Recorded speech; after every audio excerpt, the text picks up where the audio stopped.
archive all the bones, because obviously once they go through the process of decay, they have all these bones.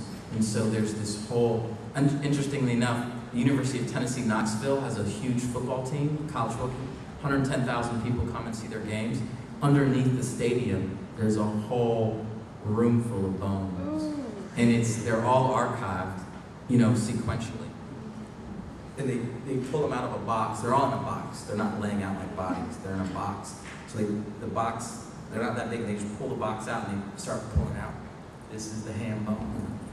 Okay. So you have like, is there anything that scares you anymore? Do you have seen all those things? You know, the scariest thing is when I'm actually doing a scene and then people look really dead and then the director yells cut and they get up and go. Because you really think they're dead. They do such a good job, you know. And that's it. What's wonderful to know is that the technology and the real people who do this are there to protect and define people, and they're very good at what they do. So it gives me a sense of comfort that there are people out there, the true crime scene investigators that are real heroes. That, and I can joke about it, but be quite honest, this is real research that they do, so they can actually deter crime, and they do a great job at it. So, can I just, but the other question was, you didn't remember it, that have you seen those real crime scene things in New York? Have you heard about those? What's happening there?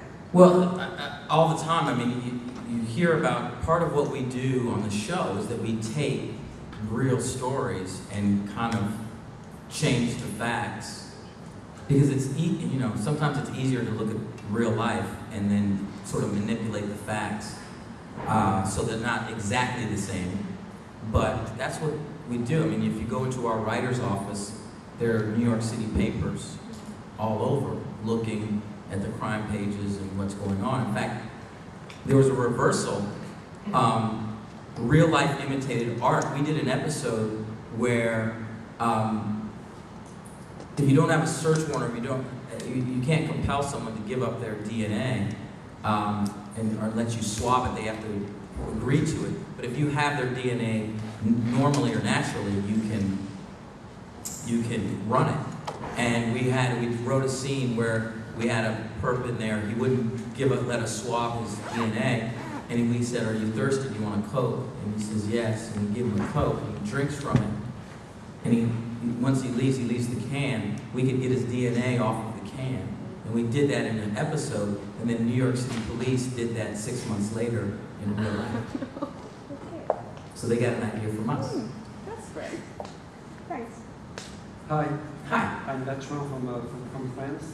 A few minutes ago you talked about negative stereotypes about African Americans. I was wondering if you are not embodying a new stereotype about a smooth, clever Black American, just like your very famous friend. But the second part of my question is, do some fans of the show resent the fact that you are very committed politically? You know, that's a great question. I'll answer the second one first. I don't know. You know, I don't know. I hope that they don't let politics get in the way of enjoying my character, my show. Because, you know, certainly, but most everything I get back is very positive. So when Larry King has me on his show to talk politics, or I was on Bill Maher's show to talk politics, or, you know, even when I go on Fox, Hannity, I'm very open, and I think people tend to, you know, enjoy my spirit because I'm a very positive person. I don't let politics divide. You can have a different view than I do, and quite honestly, on our show, Gary Sinise has a very different political view than I do. But it's not like we let that get in a way of our relationship. I have a great deal of affection and respect for him, but we have different, and he's very active politically as well.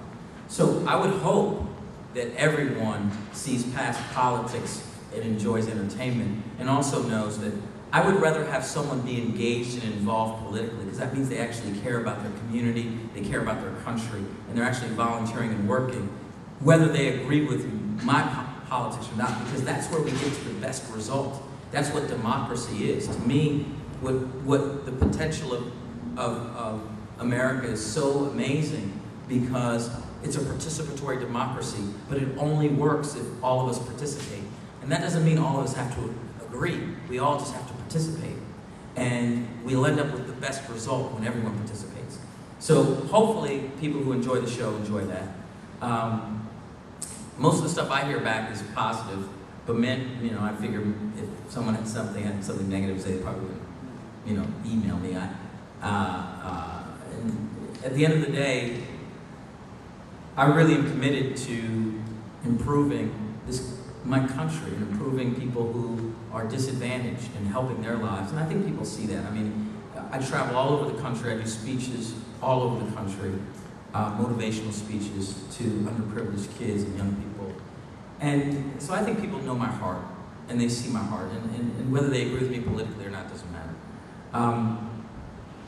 And the first question, as far as, I hope that we're ushering in a new stereotype, because I would like people to think, when the first time they think of an African-American man, is someone like President Obama, or someone like myself, who is committed to helping others, had worked extremely hard to attain levels of success, basically using education as the platform, and someone who cares about the community. So hopefully that does usher in new stereotypes.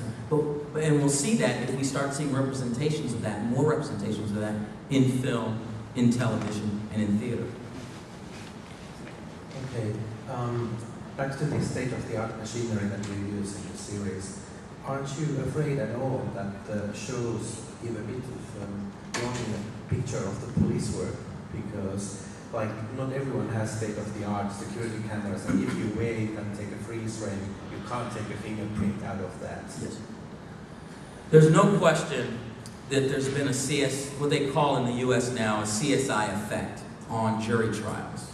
And it hasn't necessarily been good, because most juries, and there's a number of articles that have been written about this, many juries, since watching CSI and all the shows, they expect DNA evidence, not circumstantial evidence. Whereas 15 or 20 years ago, you didn't have any DNA evidence. It was all about the facts. This witness saw this witness saw this is what I believe, this is the person who did it. Now they want hair, they want saliva, they want DNA. There's been an effect, but that's part of, I think, progress, in the sense that there's also been a number of people released from prison recently in Texas and in New York and in Illinois based on DNA evidence. They'd been in prison, they had life sentences, and they were serving life terms based on the DNA that came out from the crime scene. They were released because it was clear that they did not commit the crime. So you get the good and the bad, and it cuts both ways. Yes, there have probably been individuals who have been let go because no DNA evidence existed and the jury wanted that. But I think that that's a very small effect. And I'd much rather, if we're talking about erring on one side or the other, I think I'd much rather err on the side of releasing someone, potentially, than imprisoning or killing someone with a death penalty over false information. So I think DNA helps. I think all in all, that type of evidence helps. Now, when you talk about the fact that on our show we have all the state-of-the-art equipment, there's no police body that has everything that we have. Everything is real that we have, but the thing is that we have it all. Whereas the real New York City Crime Scene Investigation Unit has not as much of all the machines that we have. So that